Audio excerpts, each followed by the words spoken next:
when I was young, I always was very amazed by muscle and strength, and I loved like the Arnold Schwarzenegger, Van Damme, Sylvester movies. I grew up in the '90s, and I also like as a 5 or 6 year old, I had like a freaking box of action figures. I was obsessed with them.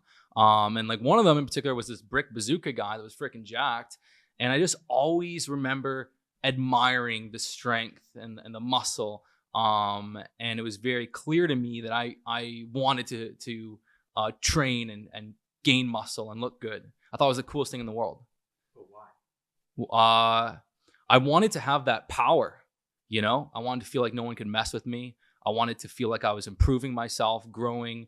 I wanted to like be like the movie star. Like when you see that, the main character in a movie that's powerful, that's strong, that's I wanted to be kind of the hero of my own story. I didn't want to just sit on the sidelines. So it's very clear to me like there was a link between having an amazing life, being powerful, being strong, taking action. There's a link with that and like the strength, the muscle, and like the training.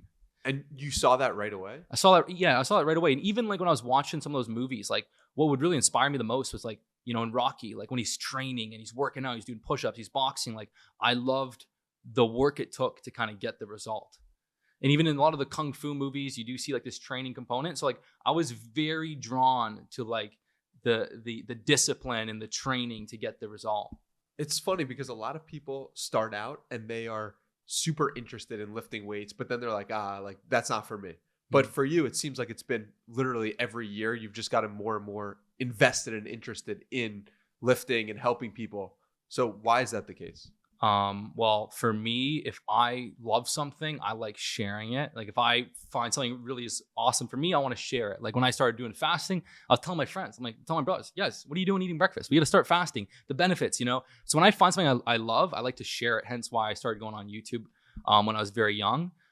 So that's pretty much that's the kind of the way my brain is wired. When I figure something out, my initial impulse is to start sharing it with people. Yeah, I am as well. Like I found from doing 300 plus episodes, such a common theme for content creators and people who end up making it online is like, they have that same impulse, the impulse to share, the impulse to look at the world and be like, I like that, or I dislike that, and I want to tell everyone about it.